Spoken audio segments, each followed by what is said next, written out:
This video made possible by Buy Mobile.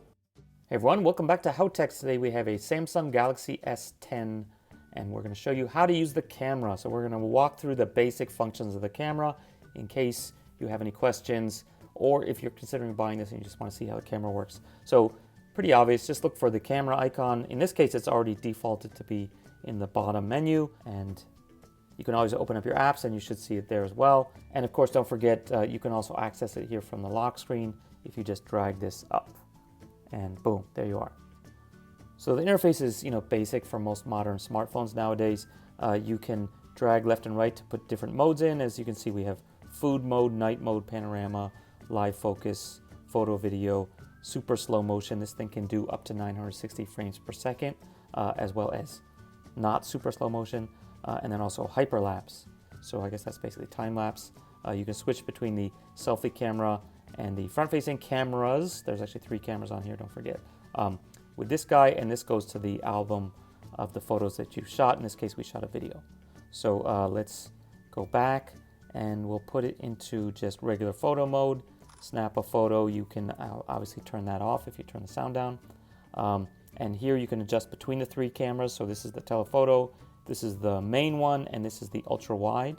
And of course, this is the 16 megapixel one. So it's hypothetically the highest resolution, but of course, the closer you are to the item, the more detail you're going to get. So 12 megapixels with 2x will give you more detail in most cases.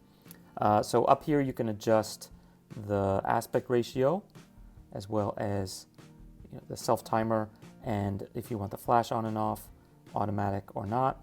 And then here's the settings menu. So scene optimizer, that's that little thing here that sort of moves as you move around. It optimizes, it figures out what's the best setting. So you can turn that thing off here. Shot suggestions if you want on-screen tips. Flaw detection. So this will actually tell you if someone blinks or not, or something's out of focus. If you want to have this camera app also scan QR codes, you can turn this on and off. If you want basically like live pictures, so it gets a second or two before and after the photo's taken, you can turn that on and off. You can take burst shot if you hold the screen down. You can basically turn that on and off, or create a GIF. That's actually really cool too. Save options, how you want it to be saved. Do you want it to have the high dynamic range, or you want the raw photos? You want the purely uncompressed photo? That'll use up your memory really fast, of course. And then ultra wide shape correction. So that'll basically, when it's in ultra wide mode, it actually has kind of a barrel effect, so it'll be a little curved around the edges.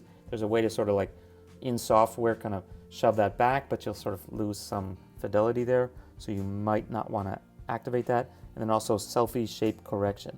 So I guess the same thing in the case of selfies. If the person's around the edge, they might be sort of distorted. So you can do that as well. So that's the basics. Here's the file sizes for the video.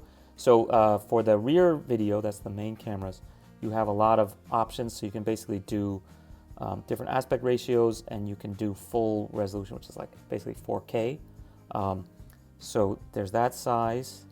There's the front facing, the selfie camera, which is this guy. So you can adjust that. You can also do basically high dynamic range video, and you can do stabilization. So when you do stabilization, it actually will sort of crop your photo and then sort of adjust it digitally. So this is digital stabilization, not like mechanical stabilization. So you can also turn on and off HDR, tracking autofocus, picture preview, etc., grid lines, all that kind of normal stuff, location tagging. So you can actually take off some of those modes. So if you don't want to have food mode, etc., you can basically turn those off and adjust the order. So maybe I want to have live focus up at the top, etc., etc. So you can basically shuffle those around. Not too exciting. So, and then of course you might want to reset it if you screwed it up too much. So there's also a few kind of interesting things, like for example, you can set quick launch. So if you press the power key twice, it'll open up the camera. That's another shortcut. And also quick review after you take a photo, it'll give you a preview. So let's just try those out. So this is on and this is on.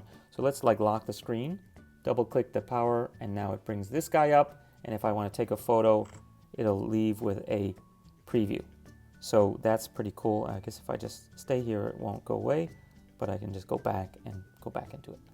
So yeah, not too bad. Let's try video. So of course you can do wide video or tall video. So let's just try a video now. You can also still take still photos, of course, and you can see your elapsed time. And you can still zoom and you can pinch with this kind of slider as well. So all while still taking it, and if you pop out like that, basically it will switch between the ultra wide, the normal, and the zoom just through here, and there's sort of like an indentation, so I have to kind of push past it to get all the way down here. There you go, because it's basically switching completely to a different camera. So that's it for the walkthrough. If you guys have any questions or comments, please leave them below. Definitely check out other videos here on Howtechs. See you guys next time. Bye. This video made possible by buymobile.com.au. SIM card is here on the bottom right, and there's also a very small notch here on the bottom right as well. You guys can see that. There's also